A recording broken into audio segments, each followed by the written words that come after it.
Hi guys, எல்லாருக்கும் வணக்கம் guys. இந்த வீடியோவில் நம்ம என்ன பார்க்க போகிறோன்னா, எங்கள் தோல்விக்கு இதுதாங்க காரணம். பஞ்சாப் அணி எதிரான கண்டிப்பாக எங்களுக்கு ஏற்றுக்கவே முடியல இந்த தோல்வியை.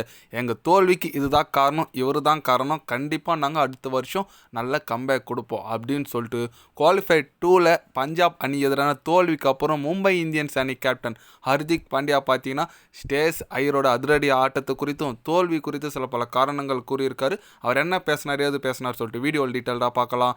அதுக்கு முன்னே நீங்கள் நம்ம சேனலுக்கு புதுசாக வந்திருந்தீங்கன்னா ஒரு சப்ஸ்கிரைப் மட்டும் பண்ணிவிட்டு அவங்க வீடியோக்குள்ளே போகலாம். ஆமாங்க, ஹர்திக் பாண்டியா தோற்றோடனே கண் கலங்கிட்டாருன்னே சொல்லாங்க. தோற்றதுக்கப்புறம் போஸ்ட் மேட்ச் ப்ரெசன்டேஷனில் என்ன சொன்னார் கேட்டிங்கன்னா, எங்கள் தோல்விக்கு முக்கிய காரணம் ஸ்டேஸ் ஐயர் தான் சொல்லுவேன். அவரை எங்களால் கண்ட்ரோலே பண்ண முடியல. எங்களோட நட்சத்திர வீரர் பொம்ரா வர்றாரு, பொம்ரா வந்தாலும் அவர் ஓர ரொம்பவே அதிரடியாக ஆடுறாரு ஐயர். கண்டிப்பாக அவரோட பேட்டிங் தான் இந்த தோல்விக்கு காரணம்னு சொல்லுவேன். நாங்கள் ரன்னு இன்னும் கொஞ்சம் கூடுதலாக அடிச்சிருக்கோம்னு நினைக்கிறேன். ஏன்னா இந்த பிச்சு கண்டிப்பாக 250 போயிருக்க வேண்டியது, நாங்கள் ரன் கொஞ்சம் கம்மியாக அடிச்சிருக்கோம். இருந்தாலும் சேசிங் நாங்கள் நல்ல ஒரு கடுமையாக எடுத்துகிட்டு போனோன்னு நினச்சோம். ஆனால் ஈஸியாகவே அடிச்சிட்டாங்க பஞ்சாப் அணி.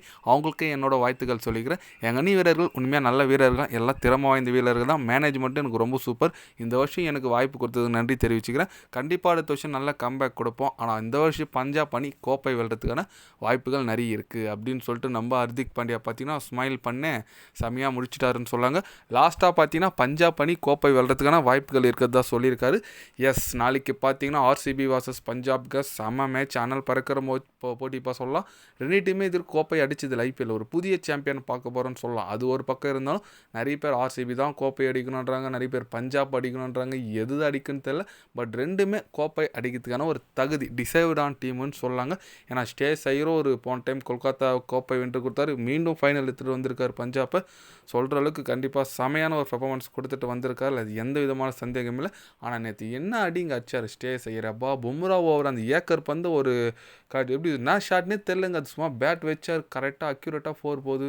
எல்லாமே அந்தமாரி ஷாட்டு ஒரு 3-4 ஆட்டாருங்க 4 போய். அதனால் கண்டிப்பாக நம்ம ஸ்டேஸ் ஐயர் சொல்லி ஆகணும். இந்த மாதிரி ஒரு ஆட்டத்தை நான் ஸ்டேஸ் ஐயர் ஆடுவார்னு சொல்லிட்டு எதிர்பார்க்கல. ஆடுவாருன்னு தெரியும், ஒரு 50-60 கொஞ்சம் அடிப்பாருன்னு பார்த்தா எந்த அளவுக்கு அதிரடி அடிப்பாருன்னு சொல்லிட்டு கொஞ்சம் கூட எதிர்பார்க்கல. கண்டிப்பாக மும்பை அணி பாவம் தான் நினைக்கிறோம். ஏன்னா நல்ல கம்பேக் கொடுத்தாங்க லீக் ஸ்டேஜில். அதுக்கப்புறம் நல்ல ஒரு போட்டி போட்டாங்க. பட் தோத்துட்டாங்க. பொறுத்து வந்து பார்க்கலாங்க. அடுத்தடுத்து நாளைக்கு வர போட்டியில் யார் வெற்றி பெறுவாங்க? மும்பை வெற்றி பெறுமா இல்லை பஞ்சாப் வெற்றி பெறுமா? நீங்கள் சொல்லுங்கள். நாளைக்கு நடக்க வர இறுதிப் போட்டியில் யார் வெற்றி பெறுவாங்க? பஞ்சாப்பா இல்லை பஞ்சாப்பா இல்லை பெங்களூரா? உங்களோட கருத்துக்கள் சப்போர்ட் யாருக்கு என்னன்னு சொல்லிட்டு மறக்காமல் கம்மல் கொஞ்சம் சொல்லுங்கள். இது போன்ற ஸ்போர்ட்ஸ் நியூஸை தெரிஞ்சுக்கணுன்னா சேனலை சப்ஸ்கிரைப் லைக் ஒன்று பண்ணிக்கோங்க. கண்டிப்பாக கிரிக்கெட் பற்றி day by day channel update வரும். மறக்காமல் சப்ஸ்கிரைப் மட்டும் கொஞ்சம் பண்ணி வச்சுக்கோங்க. நன்றி, வணக்கம்.